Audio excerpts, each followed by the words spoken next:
ತುಂಬಾ ರುಚಿಯಾಗಿ ಮತ್ತು ಗರಿ ಗರಿಯಾಗಿ ಅಕ್ಕಿ ಹಪ್ಪಳ ಮಾಡೋದು ಹೇಗಂತ ತೋರಿಸ್ತಾ ಇದ್ದೀನಿ. ಇವಾಗ ನಾನು 24 ಗಂಟೆಗಳ ಕಾಲ ಅಕ್ಕಿನ ಈ ಥರ ನೀರಿನಲ್ಲೇ ನೆನೆಯಿಟ್ಟಿದ್ದೆ. ನೆನೆಯಿಟ್ಟಿರೋ ಅಕ್ಕಿನ ಈ ಥರ ತೊಳಿತಾ ಇದ್ದೀನಿ. 2-3 ಸಲ ನೀರು ಚೇಂಜ್ ಮಾಡಿ ಈ ಥರ ಅಕ್ಕಿನ ತೊಳಿಬೇಕು. 24 ಗಂಟೆಗಳ ಕಾಲ ನೀರಿನಲ್ಲೇ ನೆನೆದಿರಬೇಕು. 24 ಗಂಟೆಗಳ ಕಾಲಕ್ಕಿಂತಲೂ ಹೆಚ್ಚೇ ಇರಬೇಕು ಹೊರತು ಕಮ್ಮಿ ಇರಬಾರ್ದು. ಎಷ್ಟು ನೆನೆಯುತ್ತೆ ನೋಡಿ ಹಪ್ಪಳ ಚೆನ್ನಾಗಿ ಬರುತ್ತೆ. ಹಾಗಾಗಿ ತುಂಬಾ ಜಾಸ್ತಿ ನೆನೆದಿರಬೇಕು. ನೆನೆದಿರೋ ಅಕ್ಕಿನ ನೋಡಿ ಇವಾಗ ತೊಳೆದು ನಾನು ಮಿಕ್ಸಿಗೆ ಹಾಕ್ತಾಯಿದ್ದೀನಿ. ಹಿಟ್ಟನ್ನ ತುಂಬ ಸಣ್ಣದಾಗಿ ರುಬ್ಕೋಬೇಕು. ಸ್ವಲ್ಪ ನೀರನ್ನ ಆ್ಯಡ್ ಮಾಡಿ ಬರೀ ಅಕ್ಕಿ ಅಷ್ಟೇ ಹಾಕಿದ್ದೀನಿ. ಇವಾಗ ನಾನು ಸ್ಮೂತಾಗಿ ಹಿಟ್ಟನ್ನ ಮಾಡ್ಕೊಳ್ತಾ ಇದ್ದೀನಿ.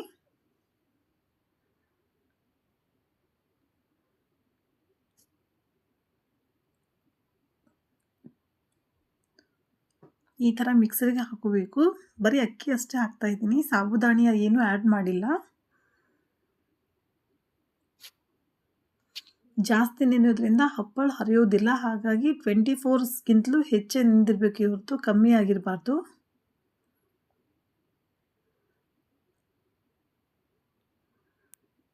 ಹಿಟ್ಟು ತುಂಬಾ ಸ್ಮೂತ್ ಆಗಿರಬೇಕು, ದಪ್ಪ ದಪ್ಪಾಗಿ ಇರಬಾರ್ದು.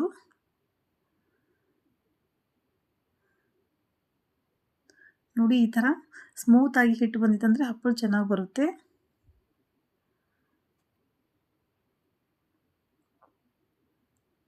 ಹಿಟ್ಟನ್ನ ನೋಡಿ ಮಿಕ್ಸರ್ಗೆ ಹಾಕಿದಾದ ನಂತರ ನಾನು ಇದನ್ನ ಹಿಟ್ಟನ್ನ ಮತ್ತೆ 12 ಅವರ್ಸ್ ಈ ಥರನೇ ಬಿಡ್ತಾಯಿದ್ದೀನಿ. ಅಂದರೆ ಬೆಳಿಗ್ಗೆ ಮಾಡೋದಿದೆ ಅಂದರೆ ನೈಟಲ್ಲಿ ಇದು ಹಿಟ್ಟನ್ನ ನಾನು ರುಬ್ಕೊಂಡಿಟ್ಟಿದ್ದೀನಿ. ಇಷ್ಟು ಸಣ್ಣದಾಗಿ ರುಬ್ಕೊಂಡಿಟ್ಟಿದ್ದೀನಿ ನೋಡಿ.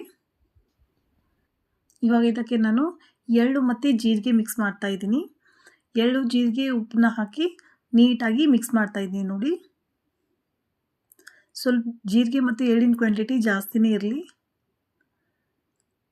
ಮತ್ತು ರುಚಿಗೆ ತಕ್ಕಷ್ಟು ಉಪ್ಪನ್ನ ಹಾಕಿ ಈ ಥರ ನೀಟಾಗಿ ಮಿಕ್ಸ್ ಮಾಡ್ಕೋಬೇಕು. 5 ನಿಮಿಷ ಈ ಥರನೇ ಮಿಕ್ಸ್ ಮಾಡ್ಕೊಡ್ರಿಂದ ಹಿಟ್ಟಿನಲ್ಲಿ ಇದು ಹಾಕಿರೋ ನಾವು ಇಂಗ್ರೀಡಿಯೆಂಟ್ಸ್ ಎಲ್ಲ ಕರೆಕ್ಟಾಗಿ ಮಿಕ್ಸ್ ಆಗುತ್ತೆ. ಹಿಟ್ಟು ತುಂಬ ಗಟ್ಟಿಯಾಗಿರಬಾರ್ದು, ಸ್ವಲ್ಪ ತಿಳಿವಾಗೇ ಇರಬೇಕು.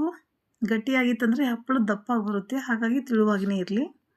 ಇವಾಗ ನಾನು ತಾಟ್ನಲ್ಲಿ ನೋಡಿ ಈ ಥರ ಮಿಕ್ಸ್ ಮಾಡ್ಕೊಂಡಿಟ್ಟಿರೋ ಹಿಟ್ಟನ್ನ ತಾಟ್ನಲ್ಲಿ ಹಾಕಿ ಈ ಥರ ಸ್ಪ್ರೆಡ್ ಮಾಡ್ತಾಯಿದ್ದೀನಿ. ಇದರಿಂದ ಬೇಗನೆ ಹಪ್ಪಳ ರೆಡಿ ಆಗುತ್ತೆ. ಹಾಗಾಗಿ ನೋಡಿ ಈ ಥರ ಸ್ಪ್ರೆಡ್ ಮಾಡಿ ಸ್ಪೂನಿಂದ ಹಾಕಿ ಈ ಥರ ಸ್ಪ್ರೆಡ್ ಮಾಡ್ತಾಯಿದ್ದೀನಿ.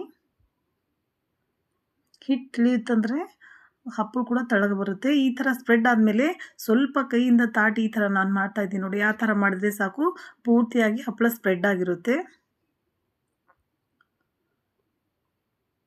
ಇವಾಗ ನಾನು ಒಂದು ತವಲೆಯಲ್ಲಿ ನೀರನ್ನ ಇಟ್ಕೊಂಡಿದ್ದೀನಿ. ಸೌದೆ ಒಲೆಯಲ್ಲಿ ಮಾಡ್ತಾ ಇರೋದ್ರಿಂದ ಈ ಥರ ನೋಡಿ ನೀರು ಎಸ್ಕೊಂಡು ಅದ್ರ ಮೇಲೆ ಇದು ನಾನು ಸ್ಪ್ರೆಡ್ ಮಾಡ್ಕೊಂಡಿಟ್ಟಿದ್ದಲ್ಲ ಅದು ಹಿಟ್ಟಿನ ತಾಟನ್ನ ಒಯ್ದು ಅದ್ರ ಮೇಲೆ ಇಡ್ತಾಯಿದ್ದೀನಿ. 1-2 ನಿಮಿಷ ಬಿಟ್ಟರೆ ಸಾಕು. ಆಲ್ಮೋಸ್ಟ್ ಆಲ್ ಹಿಟ್ಟನ್ನ ಮ್ಯಾಗಿನ ತಾಟಿನ ಮೇಲಿಂದ ಹಿಟ್ಟನ್ನ ಡ್ರೈ ಆಗಿರುತ್ತೆ ನೋಡಿ. ಇವಾಗ ನಾನು ತೋರಿಸ್ತಾ ಇದ್ದೀನಿ ನೋಡಿ. ಹಿಟ್ಟು ಡ್ರೈ ಆದ ನಂತರ ಈ ತಾಟನ್ನ ಈ ಥರ ಉಲ್ಟಾ ಇಡಬೇಕು. ಆ ನೀರಿನ ಹಬೆಯಿಂದ ಹಪ್ಪಳ ಕುದಿಯುತ್ತೆ. ಇವಾಗ ನೋಡಿ ಆಲ್ಮೋಸ್ಟ್ ಆಲ್ ಡ್ರೈ ಆಗಿದೆ. ಇವಾಗ ನಾನು ಈ ತಾಟನ್ನ ಉಲ್ಟಾ ಇಡ್ತಾ ಇದ್ದೀನಿ ನೋಡಿ. ನೀರು ಹೆಸರು ಬಂದು ಕುದೀತಾ ಇದೆ. ಆ ಕುದೀತಾ ಇರೋ ನೀರ ಮೇಲೆ ಈ ಥರ ತಾಟು ಉಲ್ಟಾ ಇರೋದ್ರಿಂದ ಹಬೆಯಿಂದ ಹಪ್ಪಳ ಕುದಿಯುತ್ತೆ.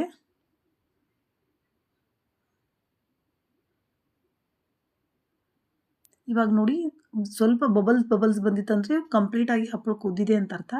ಹಾಗಾಗಿ ಆ ಬಬಲ್ಸ್ ಬಂದಿರೋ ಅಂದಾಜು ನೋಡಿಕೊಂಡು ನಾವು ತಾಟನ್ನ ತೆಗಿಬೇಕಾಗುತ್ತೆ. ತಾಟನ್ನ ತೆಗೆದಾದ ನಂತರ ತಣ್ಣೀರಿನಲ್ಲಿ ಈ ತಾಟು ಇರೋದ್ರಿಂದ ಬೇಗನೆ ತಣ್ಣಗಾಗುತ್ತೆ. ನಮಗೆ ಹಪ್ಪಳ ತೆಗಿಯೋಕ್ಕೆ ಈಸಿ ಆಗುತ್ತೆ. ಹಾಗಾಗಿ ನೀರಿನಲ್ಲಿ ಇಟ್ಟಿದ್ದೀನಿ.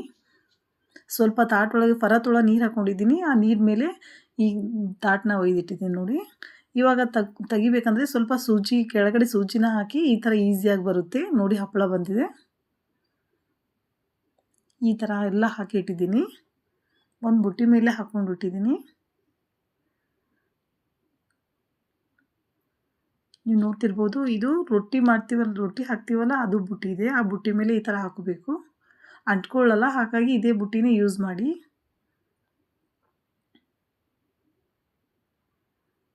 ಇವಾಗ ನಾನು ಇದನ್ನು ಒಯ್ದು ಬಿಸಿಲಲ್ಲಿ ಒಣಾಕಿದ್ದೀನಿ ನೋಡಿ. ಹಪ್ಪಳ ಮಾತ್ರ ತುಂಬಾ ತೆಳ್ಳಗೆ ಬಂದಿದೆ. Thank you for the watching.